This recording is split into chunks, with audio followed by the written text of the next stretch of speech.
नमस्कार दोस्तों, आज की इस वीडियो में हम बात करेंगे बच्चों में होने वाले अस्थमा के साइन एंड सिम्टम्स की कि कैसे पता लगाया जा सकता है कि बच्चों में अस्थमा डेवलप हो रहा है। क्योंकि अगर हम किसी भी समस्या को शुरुआत में ही पकड़ ले तो हम सब जानते हैं कि उस समस्या का समाधान करना काफ़ी आसान हो जाता है और अक्सर बच्चों में अस्थमा की शिकायत देखने को मिलती है। तो आइए जानते हैं डिटेल में कि किस तरीके से हम ये पहचान सकते हैं कि बच्चे के अंदर अस्थमा के साइन एंड सिम्टम डेवलप हो रहे हैं। तो सबसे पहले अगर हम बात कर लेते हैं बच्चों की, तो बच्चों में अगर खांसी काफ़ी ज़्यादा दिन से बनी रहती है, खास तौर पर रात को सोते वक्त ये खांसी एग्रावेट हो जाती है, यानी बहुत ज़्यादा खांसी होने लगती है, सांस लेने में दिक्कत का सामना करना पड़ रहा है, बच्चा खेलने को अवॉइड कर रहा है यानी आउटडोर एक्टिविटीज़ को अवॉइड कर रहा है क्योंकि उसकी सांस फूल रही है, वो आलस में आ रहा है या उसकी बॉडी में एनर्जी लेवल काफ़ी कम होने लग गए हैं, वो सुस्त बैठा रहता है,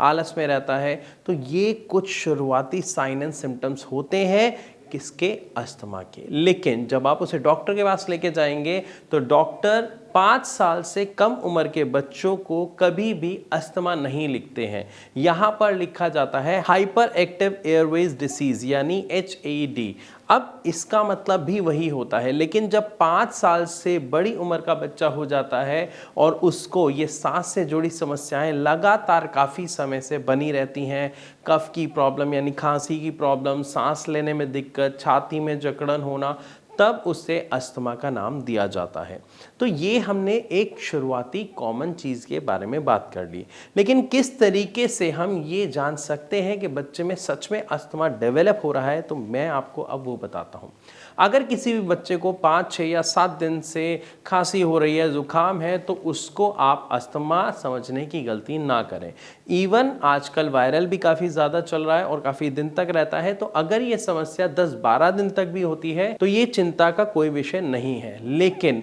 अगर ये समस्या 3 महीने, 4 महीने, 5 महीने तक चल रही है या लगभग 1 महीने तक बच्चे को खांसी की प्रॉब्लम बनी रहती है, कफ की प्रॉब्लम बनी रहती है, फिर आप दवाई दिलाते हैं, ठीक होता है, 15-20 दिन बाद वो फिर दोबारा दिक्कत हो जाती है और ऐसा पिछले 6-7 महीनों से हो रहा है, तो ये आपके लिए एक वार्निंग साइन है, क्योंकि इसका मतलब है कि उस बच्चे के अंदर एयरवेज से जुड़ी समस्याएं घर करना शुरू कर चुकी हैं। इसी के साथ साथ हम क्या देखते हैं, वीजिंग साउंड, यानी अगर कभी किसी कमरे में आप बैठे हैं जहाँ पे बिल्कुल शांति है, तो जब बच्चा सांस लेगा ना तो आपको ऐसे लगेगा कोई हल्की सी सीटी बज रही है। और ऐसा इसलिए होता है क्योंकि उनके बच्चों के जो एयरवेज हैं, जो एयर ट्रैक हैं, वो सिकुड़ना शुरू हो जाते हैं, इसलिए वहाँ से वीजिंग साउंड आती है जब वो सांस लेते हैं। तो ये अस्थमा का एक साइन एंड सिम्टम बहुत कॉमन देखने को मिलता है।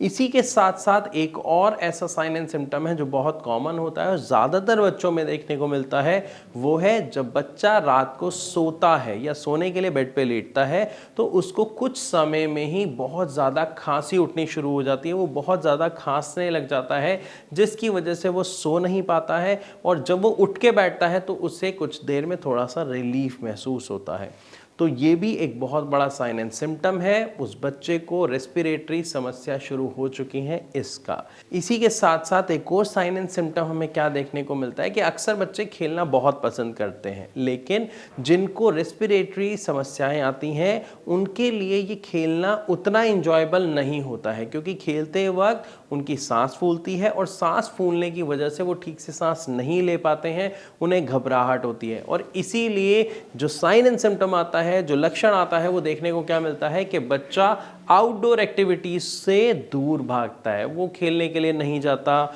उसका मन नहीं करता वही सब खेल खेलने का जो उसके फ्रेंड्स खेल रहे हैं, क्योंकि उसको रेस्पिरेशन से जुड़ी समस्या का सामना करना पड़ता है। इसी के साथ साथ आपको एक चीज़ और देखने को मिलेगी कि उस बच्चे का एनर्जी लेवल काफ़ी ज़्यादा डाउन रहने लग जाता है, वो थका थका रहने लग जाता है, उसके अंदर एक्टिवनेस नहीं होती है, वो आलस में रहने लग जाता है। तो ये सारे साइन एंड सिम्टम्स अगर आपको किसी बच्चे में दिखाई दे रहे हैं तो ये डायरेक्ट लक्षण हैं अस्थमा के या फिर HAD यानी हाइपर एक्टिव एयरवेज डिसीज के।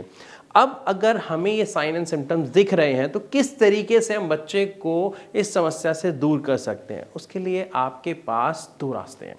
पहला कि आप डॉक्टर के पास जाएंगे, एलोपैथिक दवाई लेंगे, वो आपको देंगे, जब तक मेडिसिन आप खाएंगे तब तक रिजल्ट अच्छा, मेडिसिन छोड़ते ही समस्या और ज़्यादा एग्रीवेट हो जाएगी। दूसरा तरीका है, आप नीचे दिए गए नंबर पर अभी के अभी भारत होम्योपैथी के डॉक्टर्स से बात कीजिए, कंसल्ट कीजिए, अपने बच्चों की एक्चुअल स्टेट उन्हें बताइए, स्थिति बताइए, और इसके बाद उनका ऐसा ट्रीटमेंट शुरू कीजिए जिसका कोई साइड इफेक्ट नहीं है, जो आपके बच्चे की समस्या की जड़ पर जाकर काम करेगा और उसकी समस्या को जड़ से खत्म कर देगा, जो है होम्योपैथिक ट्रीटमेंट और खास तौर पर भारत होम्योपैथी का ट्रीटमेंट। क्योंकि यहां पर हम पेशेंट के अकॉर्डिंग मेडिसिन को कस्टमाइज करते हैं ताकि हमारे पेशेंट्स को बेस्ट रिजल्ट मिल सके। अधिक जानकारी के लिए आप डायरेक्ट अभी के अभी कॉल करके भारत होम्योपैथी के डॉक्टर से डिटेल में बात कर सकते हैं, अपनी समस्या का समाधान जान सकते हैं। तो मैं आशा करता हूं इस वीडियो के माध्यम से आपको काफ़ी कुछ समझ आया होगा। फिर भी अगर आपका कोई सवाल है तो आप अपना सवाल हम तक कमेंट के माध्यम से पहुंचा सकते हैं या डायरेक्ट हमारे डॉक्टर से बात करके